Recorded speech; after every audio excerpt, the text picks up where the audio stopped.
ठीक।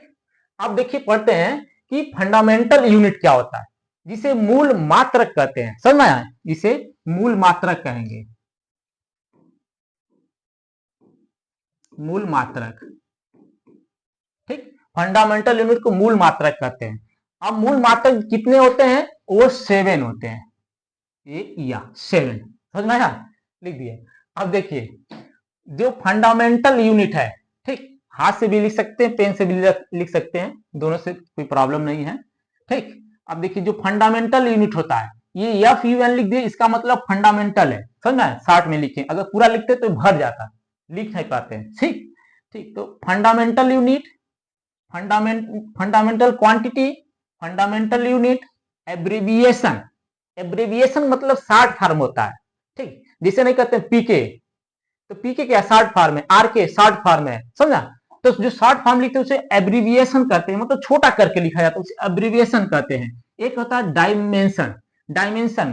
ठीक, ये भी बहुत इंपॉर्टेंट है, डायमेंशन पूछा जाता है कभी कभी, एक नंबर में डायमेंशन पूछ देता है। ये हम आपको भी आगे और बताते हैं डिटेल में। देखिए जो अगर आपसे पूछे कि फंडामेंटल यूनिट कितने होते हैं, वो 7 होते हैं। ठीक, 7 होते हैं फंडामेंटल यूनिट, 7 होते हैं। कौन कौन से होते हैं? लेंथ, लेंथ को बोलते हैं लंबाई। समझ में? लेंथ को बोलते हैं लंबाई। जो इसका हम यूनिट होता है वो होता है मीटर। लेंथ को नापेंगे किसे? मीटर में नापेंगे। कपड़ा लेते हैं मीटर में। ठीक, आप कोई फील्ड वगैरह वगैरह नापते हैं मीटर में, तो ये सब मीटर में। मकान हुआ मीटर में नापा जाता है। समझ में? मीटर में हुआ। तो लेंथ का जो मात्रक होता है वो मीटर होता है। ठीक, अब देखिए इसका एब्रीविएशन जिसे हम शॉर्ट फॉर्म में लिखते हैं एम, अगर हम एम लिख देते हैं इसका मतलब हो जाता है कि ये मीटर का मात्रक है। ठीक, समझ में आया? अब इसका जो फंडामेंट डायमेंशन हम बनाएंगे, डायमेंशन इसका एल होगा। एल कैसे होगा? एल यहां से देखिए लंबाई। ठीक, इसका आप पहला ले लेंगे, लंबाई से इसका डायमेंशन में यूज करेंगे। अभी इसके हम जस्ट बाद हम आपको डायमेंशन बताएंगे। ठीक, एमकेएस पद्धति, सीजीएस पद्धति, फुट पाउंड सेकेंड पद्धति, और इसके बाद आपको हम डायमेंशन बताएंगे। अभी यहाँ पर केवल समझ जाइए। ठीक, इसका यूज हम आपको बता देंगे। जिसे मास होगा, मास को द्रव्यमान कहते हैं। समझ में? मास को द्रव्यमान, इसे किग्रा से दिखाते हैं। ठीक, और इसे जो एब्रीविएशन होता है वो केजी लिखते हैं, और इसे एम से, इसका डायमेंशन जो होता है एम होता है। समझे? ऐसा नहीं कि ये वाला एम उठा लेंगे इसको, ये मास वाला एम है, डायमेंशन में यूज होगा। ठीक, कंफ्यूजन नहीं होइएगा। कैसे? कैपिटल एम है, यहाँ का कैपिटल एम उठा लीजिए। ठीक, अब देखिए टाइम है, टाइम को सेकेंड, सेकेंड में इसका यूनिट होता है। इसको शॉर्ट फॉर्म में ईएस लिखते हैं। ठीक, शॉर्ट में ईएस लिखते हैं, किसे नहीं होता मीटर पर सेकेंड। ठीक, मीटर पर सेकेंड, शॉर्ट फॉर्म में मीटर पर सेकेंड लिखते हैं। ईएस को वही होता है, वो अलग से कुछ नहीं होता है। और इसका जो हम डायमेंशन बनाएंगे तो वो कैपिटल टी लिखेंगे। ठीक, ऐसा नहीं कैपिटल टी का आप टेम्परेचर उठा लेंगे यहाँ से, ऐसा नहीं, यहाँ से टाइम का टी लिखिए, वाला टी लेंगे। समझ में? तो 3 से तो आप यही पहला अक्षर ही उठा लेंगे डायमेंशन में। ठीक, अब देखिए करेंट, करंट जिसे धारा कहते हैं। ठीक, करंट हमारा क्या है? स्केलर क्वांटिटी है। ठीक, करंट ले, इसको हम एम्पियर में दिखाते हैं, और इसको ए लिखते हैं। ठीक, इसका जो शॉर्ट फॉर्म ए लिखते हैं, और इसका जो डायमेंशन बनता है वो ए बना जाता है। ठीक, एम्पियर का। अब देखिए यहां से जो लिया गया एम्पियर का ए ले लिया गया है। उसी प्रकार से टेम्परेचर, टेम्परेचर को हम मापते हैं केल्विन में। ठीक, केल्विन में मापते हैं, ये एमकेएस पद्धति है। ठीक, अब देखिए केल्विन को के लिखते हैं, इसका डायमेंशन के हो जाता है। ठीक, अब देखिए यहाँ पर लुमिनस इंटेंसिटी, ज्योति तीव्रता, समझा? ज्योति तीव्रता को कैंडिला से दिखाते हैं, इसका शॉर्ट फॉर्म में सीडी लिखते हैं। ठीक, सीडी लिखेंगे, इसका मतलब कैंडिला हो जाता है, इसको सीडी ही दिखाते हैं। ठीक, कितना हुआ? 1 2 3 4 5 6 7, ये सब्सटेंस, जिसे पदार्थ की मात्रा कहते हैं। ठीक, सब्सटेंस को पदार्थ की मात्रा कहते हैं, सब्सटेंस।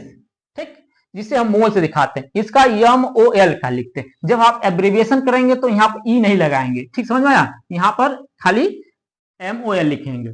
ठीक, अब यहाँ पर भी इसका कुछ नहीं होता, एम ओ एल ही हो जाता है। ठीक, इसका कभी यूज ही नहीं आता है मोल का, जो डायमेंशन बनाया जाए। समझ में आया? तो मेन डायमेंशन आपका ऊपर ही बनता है, यही जो 5 होता है इसका नहीं बनता है। लेकिन इसमें से भी सबसे ज्यादा 90% यूज केवल यही 3 का ही होता है।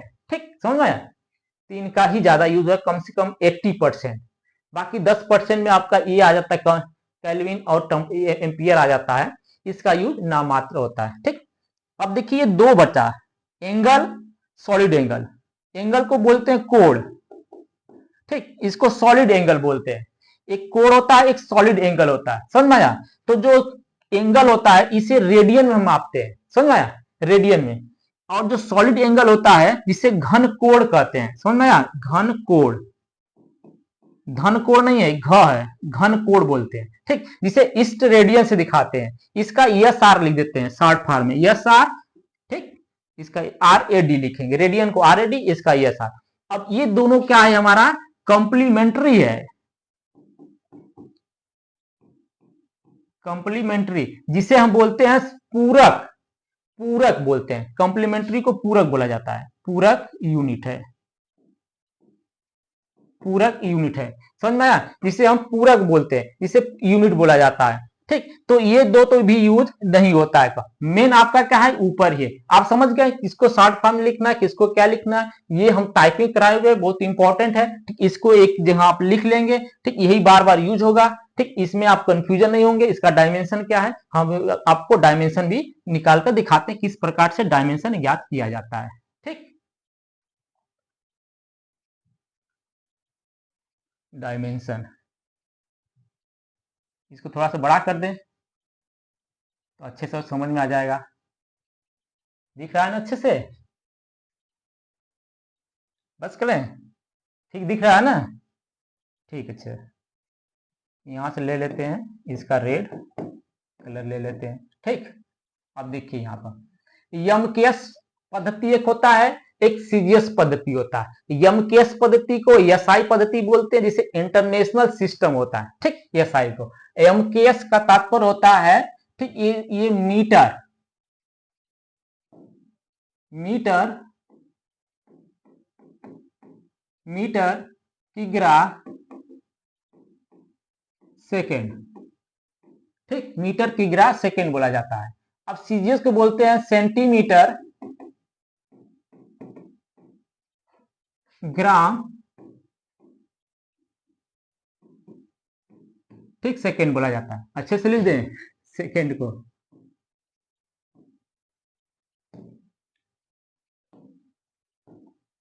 सेकेंड बोला जाता है। ठीक, देखिए यमकेएस और सीजीएस, ये दो पद्धति होता है। एक फुट पाउंड सेकेंड होता है, ठीक, जिसे एक फुट पाउंड सेकेंड होता है, बोलते हैं एफ, यहां पर लिख दें अलग से, इसी से लिख देते हैं, फुट, इसी जगह एफ पी एस होता है, जिसे फुट पाउंड सेकेंड बोला जाता है। ये इसका भी यूज क्या होता है, नाम मात्र होता है। ठीक, समझ में आया, मेन यूज यही होता है, दो, एमकेएस और सीजीएस पद्धति। लेकिन फुट पाउंड सेकेंड इसको बोलते हैं, फूड माने food, pound, pound second, food pound second होता है, समझ में आया। जो फूड है आपका मीटर का मात्रक है, और जो पाउंड है वो आपका किग्रा के रूप में होता है, जो सेकेंड है वो सेकेंड के रूप में ही रहेगा। ठीक, समझ में आया। अब देखिए हम यहां पर निकालते हैं आपको डायमेंशन, जैसे एरिया है, ठीक, एरिया, एरिया को हम डायमेंशन में क्या लिखते हैं, ठीक, इसको दो भागों में कर देते हैं। ठीक, अब देखिए एरिया, एरिया क्या होता है, एल इंटू बी होता है, जिसे लंबाई, लंबाई गुणे चौड़ाई बोला जाता है। ठीक, लंबाई इंटू चौड़ाई बोला जाता है। ठीक, समझ में आया। अब देखिए जो लंबाई है, लंबाई को हम किससे दिखाते थे, एम से दिखाते, ठीक, लंबाई को एल से दिखाते थे, समझ में आया। और ये ब्रीथ है जिसे चौड़ाई कहते हैं, चौड़ाई को भी तो हम लंबाई से ही नापेंगे, समझ में आया। कपड़ा लेते हैं या लंबाई लीजिए या चौड़ाई लीजिए, लेकिन नापेंगे तो हम मीटर में, ठीक, तो उसको भी यल ही से दिखाते हैं। तो यल, यल, यल, इसको भी दिखाएंगे, इसको भी यल हो जाएगा, यल टू, समझ में आया। अब इसको आप बड़ा ब्रैकेट लगाएंगे, समझ में आया, बड़ा ब्रैकेट में लगा देंगे। इसको एल स्क्वायर नहीं बोलते हैं, समझ में आया, एल स्क्वायर गलत होता है, इसको बोलते हैं एल टू, समझ में आया, यल टू। अब देखिए यहां पर यमकेश पद्धति है, तो इसमें क्या है, मीटर है, किग्रा है और सेकेंड, इसमें तीन चीज यूज हो रहा है। ठीक, इसलिए हम अच्छा लगने के लिए और ज्यादातर जो यूज होता है एमकेएस पद्धति या सीजीएस पद्धति में, उसमें 3 चीजें हैं, एक मीटर है, किग्रा, एक सेकेंड है। उसी प्रकार से हम जब भी लेंगे तो एम एल टी के फॉर्म में लेंगे, समझ आया, एम एल टी के फॉर्म में लेंगे। अब देखिए यहां पर एक चीज ध्यान दीजिए, ठीक, एम एल टू टी इस प्रकार से लिखेंगे, इसको 0 लगा देंगे, इसको 0, जो नहीं रहेगा उसको 0 लगा देंगे, जो रहेगा उस पर आप लगा देंगे। उसी प्रकार से देखिए वॉल्यूम, वॉल्यूम होता है एल बी एच, इसमें तीनों को हम दिखाएंगे, लंबाई को एल से दिखाएंगे, हो जाएगा यहाँ पर L3। तो यहाँ पर देखिए क्या हो जाएगा, इसका हो जाएगा डायमेंशन, इसका ML3T, T0, ये किग्रा, इसमें किग्रा भी नहीं दिया है, ठीक, किग्रा दिया रहता तो लिखते, नहीं दिया तो इसलिए नहीं लिखेंगे, ठीक। अब देखिए एक्सीलरेशन, जिसे जिसे हम लिखते हैं ए से दिखाते, ए इक्वल टू मीटर पर सेकेंड स्क्वायर होता है, ठीक। अब इसका देखा मीटर है, ये मीटर है, मीटर को भी एल से दिखाएंगे तो एल हो जाएगा यहाँ पर, ठीक, एल हो जाए, ठीक। अपान सेकेंड को टी से दिखाते हैं, T2 हो गया, ठीक। अब देखिए टी ऊपर जाएगा तो क्या हो जाएगा, एल टी माइनस 2, इस प्रकार से लिखेंगे, लेकिन हम इसे इस रूप में ले चलेंगे, ठीक, क्योंकि हमें किग्रा भी किग्रा के रूप में ले चलेंगे, क्योंकि हमारा एमकेएस सीजीएस पद्धति होता है। तो यम तो 0 है, ठीक, यल कितना है, 1 है, ठीक, तो 1 को 1 नहीं लिखते, केवल छोड़ देते हैं, और टी कितना है, -2, इसका क्या हो जाएगा, एम एल टी -2, ठीक। देखिए यहां पर हम आपको निकाल कर दिखा देते हैं, W इक्वल टू वर्क का F इंटू डी, ठीक, F इक्वल टू एम में लिखेंगे इंटू डी, ठीक। अब इसका नहीं समझ में आता, इसका आप यूनिट लिख दीजिए, किग्रा मीटर पर सेकेंड स्क्वायर इंटू मीटर, ठीक, एम टू मीटर हो गया, डिस्प्लेसमेंट मीटर। अब देखिए किग्रा को एम से दिखाते हैं, अब ये क्या है, मीटर है, मीटर को हम एल से दिखाते हैं, समय को टी से दिखाते हैं, T2 हो गया, ठीक। अब यहाँ पर मीटर, इसको ये भी एल से दिखाएंगे, ठीक। अब देखिए एक एल है यहाँ पर, तो एम एल टू टी -2, ये ऊपर चला गया, एम एल टू टी -2 हो जाए, ये इसका यू हो गया डायमेंशन, ठीक। अब देखिए जो यहाँ पर 3 एंगल है, 3 ठो है एंगल, सॉलिड एंगल और लेंस, ठीक, ये इसका तो इसका यूनिट तो होता है, इसका यूनिट होता है, ठीक, यूनिट होता है, लेकिन इसका डायमेंशन नहीं होता है, इसका डायमेंशन नहीं होता, यूनिट बनेगा, जैसे एंगल का रेडियन, ईस्ट रेडियन, लेंस का डायोप्टर होता है, ठीक, इसका यूनिट होता है, लेकिन ये बीमाहीन होता है, बीमाहीन होता है, ठीक, इसका बीमा नहीं होता है, ठीक। और कांस्टेंट का भी बीमा नहीं होता है, लेकिन कुछ ऐसे कांस्टेंट है जिसका हम बीमा निकाल सकते हैं, जैसे देखिए कांस्टेंट का भी बीमाहीन होता है, लेकिन ये अपवाद में होता है, इसलिए आपको ये तीनों याद करना पड़ेगा कि ये यूनिट तो होता है लेकिन बीमाहीन है, ठीक।